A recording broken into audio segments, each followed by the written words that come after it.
ഇതേപോലെ കൂടോത്രത്തിലൊക്കെ പോയി വിടാറുണ്ടെന്ന്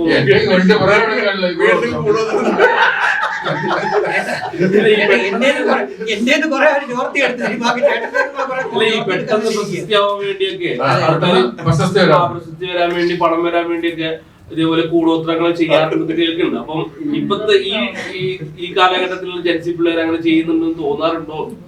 ചെയ്യില്ല, പിള്ളേർ അങ്ങനെ ചെയ്യുന്ന എനിക്ക് തോന്നുന്നു. അങ്ങനെ ചെയ്യുന്നെങ്കിൽ എന്റെ പ്രായമുള്ളവരൊക്കെ ചെയ്യുള്ളൂ. ചേട്ടൻ ബിഗ് ബോസ് സീസൺ 7 കണ്ടോ?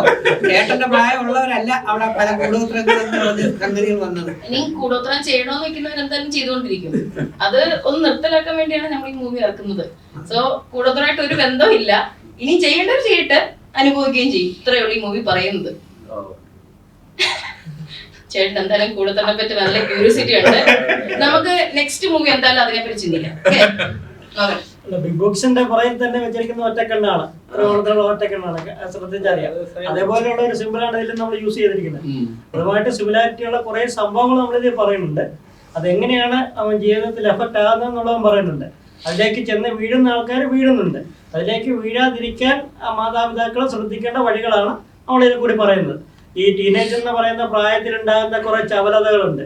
അവർക്ക് പ്രണയമാകാം, പ്രണയത്തിന്റെ പുറത്തുണ്ടാകുന്ന വൈകാരിക ഭാവങ്ങളാവാം. അതൊക്കെ ഇങ്ങനെയുള്ള പല വഴികളിലേക്ക് കുട്ടികളെ വഴിതെറ്റിച്ചുകൊണ്ട് പോകുന്നുണ്ട്. അതിൽ നിന്ന് ഒരു മാറ്റം ഉണ്ടാകണം. ഇന്ന വഴിയിൽ കൂടി പോയാൽ അവിടെ അപകടങ്ങളുണ്ട്, അപകടങ്ങൾ പതിയിരിക്കുന്നിടത്തേക്കാണ് പോകുന്നത് എന്നുള്ള ഒരു അവയർനെസ് ആണ് നമ്മൾ ഇതിൽ കൂടെ കൊടുക്കുന്നത്. അതുപോലെ കഴിഞ്ഞ ഇടയ്ക്ക് നിങ്ങൾ കൊച്ചിയിലെ ഒരു പയ്യൻ അച്ഛനെ വെട്ടിക്കൊന്നിട്ട് മുറി തുറന്നു നോക്കിയപ്പോൾ മുഴുവനും സാധാരണ സൈന്യം വാർത്ത വന്നില്ല. അപ്പം ജൻസി ഇതൊക്കെ ചെയ്യുന്നുണ്ട്. നമ്മൾ ഉദ്ദേശിക്കുന്നതല്ല, അവർക്ക് ഇന്റർനാഷണൽ ലെവലിൽ ഇപ്പൊ ചിന്തിക്കുന്നത് മാത്രമല്ല.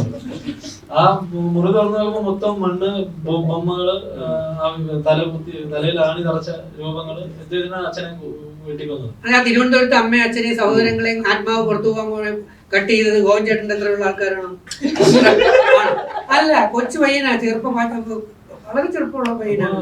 നമ്മുടെ തലമുറയിലാണ് ഏറ്റവും കൂടുതൽ ഇപ്പൊ ഇന്റർനാഷണൽ ചിന്തിച്ചുകൊണ്ടിരിക്കുന്നത്. അപ്പൊ ഈ സൈനൊക്കെ അതുമായിട്ട് ബന്ധപ്പെട്ട് വരുന്നുണ്ട്. പിള്ളേർ തന്നെ ഇതെല്ലാം ചെയ്യുന്നത്. അപ്പൊ അവരുടെ കഥ നമ്മൾ ഇനി പറയുന്നുണ്ട്. ഇനി വരും ഈ സൈനൊക്കെ അതിനകത്ത് യൂസ് ചെയ്യുന്നുണ്ട് പിള്ളേർ. നീ എന്തെങ്കിലും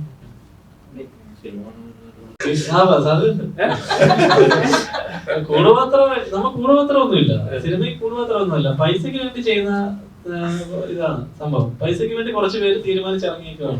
എന്റെ മോനെ, ആ സിനിമ കാണാൻ വരുന്നവർക്ക് കോടാത്രം നടത്തിയ കോഴിമുട്ട അല്ല കൊടുത്തു വിടുന്നത്, തേങ്ങയൊന്നും അല്ല കൊടുത്തു വിടുന്നത്. ആ സിനിമ കാണാൻ വരുന്നവർക്ക് അങ്ങനെയാണെങ്കിൽ മറ്റേ നേരത്തെ പറഞ്ഞ പോലെ ചില പടങ്ങൾ കാണാം, കാന്താര പോലെയുള്ള സിനിമ കാണാൻ പോയി, അല്ലെങ്കിൽ വേറെ പല പടങ്ങൾ പോയി അവിടെ നിന്ന് സിനിമയിൽ നിന്ന് തിരിച്ചിറങ്ങുന്നവരെല്ലാം തുള്ളിക്കൊണ്ട് മാടിക്കൊണ്ട് അത് നിങ്ങളുടെ മുമ്പിൽ റീൽസ് കിട്ടാനും വേണ്ടി ചെയ്ത തന്ത്രങ്ങളാണ്. നമ്മൾ കണ്ടതല്ലേ അവിടെ കിടന്ന് എന്തൊക്കെയാണ് ചെയ്തു കൂട്ടുന്നത്. അങ്ങനെയൊന്നുമല്ല. ഇതൊരു സോഷ്യൽ അവയർനെസ് ആയിട്ടുള്ള ഫിലിമാണ്.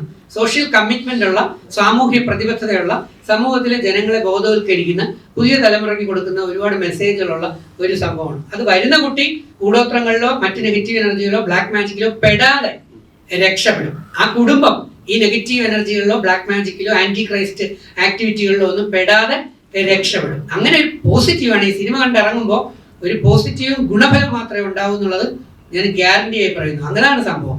പക്ഷെ പോകുന്നത് കാഴ്ചകൾ നിങ്ങളുടെ മുമ്പിൽ സത്യസന്ധമായി കാണിച്ചാൽ മാത്രമേ പറ്റത്തുള്ളൂ. അതുകൊണ്ട് കുറെ കാര്യങ്ങൾ നമ്മൾ ലോജിക്ക് കഷ്ടപ്പെടാതെ ആൾക്കാരെ വെറുപ്പിക്കാതെ കുറച്ച് കാര്യങ്ങൾ നാച്ചുറലി നടക്കുന്ന സംഭവം നടന്നത് എടുത്തിട്ടുണ്ട്. പിന്നെ സാമ്പത്തികമാണ് അടിസ്ഥാനം, അല്ലാതെ ഈ പറഞ്ഞ പോലെ കുടുംബത്തിലും കുടുംബത്തിലും ഒന്നുമില്ല. സാമ്പത്തികമായിട്ട് ബന്ധപ്പെട്ട് ആൾക്കാർ ചെയ്യുന്ന ചില ഹീനമായ പരിപാടി, അതാണല്ലോ ഇവിടെയും നടന്നത്. പൈസയ്ക്ക് വേണ്ടിയല്ലായിരുന്നു ചെയ്യുന്നത്. 1 കോടി രൂപ അതുമായിട്ട് അതുപോലെ തന്നെയാണ് ഇത്. അല്ലാതെ ഇതിനകത്ത് പിന്നെ മിത്തുകൾ കുറച്ചുണ്ട്. നമ്മളൊരു മിത്തിനെ ഇപ്രാവശ്യം കാണിച്ചിട്ടുണ്ട്. അത് നമുക്ക് കാണുമ്പോൾ മനസ്സിലാവും. ഒരു മിത്ത് ഇതുവരെ ആരും കേട്ടിട്ടേ ഉള്ളൂ, നമ്മളത് കാണിച്ചു. അതുപോലെ കുറച്ച് കാര്യങ്ങൾ അതിനകത്ത് യൂസ് ചെയ്തിട്ടുണ്ട്. അതെല്ലാം പത്തനംതിട്ട, ഈ സ്റ്റോറി തന്നെ പത്തനംതിട്ടയുടെ സ്റ്റോറിയാണ്. പത്തനംതിട്ടയുമായിട്ട് ബന്ധപ്പെട്ട് പത്തനംതിട്ടയിലെ നദി, അച്ചൻകോവിലാറ്, ഇതുമായിട്ടൊക്കെ ബന്ധപ്പെട്ട ഒരു സിനിമയാണ്. അതിനെ കണക്ട് ചെയ്തിട്ട് ഈ നിലവിൽ ഇതിനകത്ത് ഇങ്ങനെ പറഞ്ഞു പോകുന്നു എന്നതേ ഉള്ളൂ.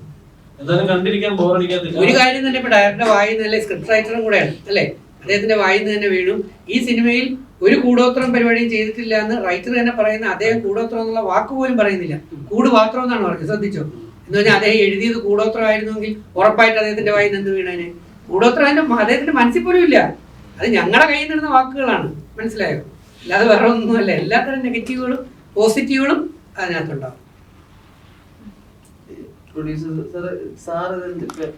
ഇങ്ങനെ ഒരു പ്രൊജക്ട് ഇപ്പൊ ഇവര് തന്നെ പറഞ്ഞു പല പ്രാവശ്യം ഇങ്ങനെ ഡ്രോപ്പ് ആയി പോയി, അല്ലെങ്കിൽ ഇങ്ങനെ ഒരു പ്രൊജക്ട് ഏറ്റെടുക്കാൻ എന്തായിരുന്നു കാരണം?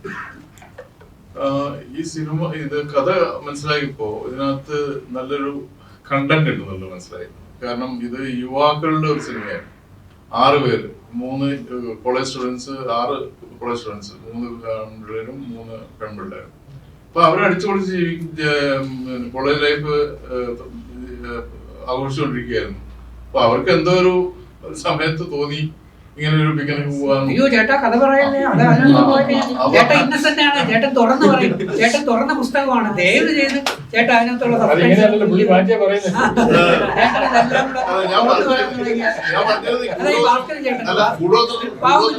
കൂടോത്രം ഇല്ല എന്ന് ഞാൻ പറയായിരുന്നു. ഇതിനകത്ത് കൂടോത്രമല്ല, അങ്ങനെ ഒരു അന്ധവിശ്വാസം ഇതിനകത്ത് മിത്താണ്. ഒരു എഴുത്തുകാരൻ കൂടോത്രം എഴുതിയിട്ടുണ്ടെങ്കിൽ കൂടോത്രം എന്ന് പറഞ്ഞ എഴുത്തുകാരന്റെ വായന ആ വാക്ക് വീഴും. അങ്ങനെ ഒരു വാക്കേ ഇല്ല. അതുകൊണ്ടാണ് ഇവിടെ കൂടോത്രം എന്ന് പറയാൻ പോലും മിത്തുണ്ട്. ആ മിത്ത് അന്വേഷിച്ചിട്ടുള്ള ഒരു കഥയാണ്. ഒരു സത്യം അന്വേഷിച്ച് പോകുന്ന കഥയാണ്. ഒരു സത്യം, മിത്തെന്ന് പറഞ്ഞാലും തെറ്റിദ്ധരിക്കപ്പെടും. ഒരു സത്യം അന്വേഷിച്ച് പോകുന്ന ഒരു കഥയാണ്. അത് ഗ്യാരണ്ടീഡാണ്. ഒരു സത്യം, നമ്മളെപ്പോഴും സത്യം അന്വേഷിയാവണമെന്ന് കേട്ടിട്ടില്ല. ആ സത്യ അന്വേഷണത്തിൽ ഇതിനകത്തുള്ള ചിലർ ഒരു സത്യം അന്വേഷിച്ചു പോകുന്നു. ആ സത്യം അന്വേഷിച്ചു പോകുമ്പോഴാണ് ഒരുപാട് ദുരൂഹതകൾ അവിടെ ഉണ്ടാകുന്നത്. അപ്പൊ അത് എന്ത് പറഞ്ഞാലും ഇതിന്റെ ത്രെഡുകളും ഇതിന്റെ സസ്പെൻസുകളും ട്വിസ്റ്റുകളും പുറത്തു പോകും. അതുകൊണ്ടാണ് അത് പറയാതെ. സാർ എന്തുകൊണ്ട് ഏറ്റെടുത്തത് മാത്രം പറഞ്ഞാണ്? ഏറ്റെടുത്ത് ഇത് തന്നെ ഇതിനകത്ത് ഈ സംഭവം ജനങ്ങൾ അറിയേണ്ടതാണ്. ഇതിനകത്ത് നല്ലൊരു മെസ്സേജ് ഉണ്ട്. ഞാൻ മാത്രം അറിഞ്ഞാൽ പോരാ. ഇത് ഇപ്പൊ ഞാൻ ഈ കഥ കേട്ടപ്പോഴല്ലേ എനിക്ക് മനസ്സിലായത്. അപ്പൊ അതുപോലെ ഇത് പിന്നെ യുവാക്കൾ മനസ്സിലാക്കണം, പേരൻസ് മനസ്സിലാക്കണം, പലർക്കും സമൂഹം മനസ്സിലാക്കണം. എന്നാലും നമുക്കൊരു നല്ല സമൂഹം കെട്ടിപ്പടുക്കാനും പിള്ളേര് ഇങ്ങനെ അവഗണിച്ചും ചാടാതിരിക്കാനും അവരെ നല്ല രീതിയിൽ നമുക്ക് കൊണ്ടുപോയി അവരുടെ ജീവിതാഭിലാഷം പൂർത്തീകരിക്കാനും നമുക്ക് സാധിക്കും. അതാണ് അതിന്റെ കഥ.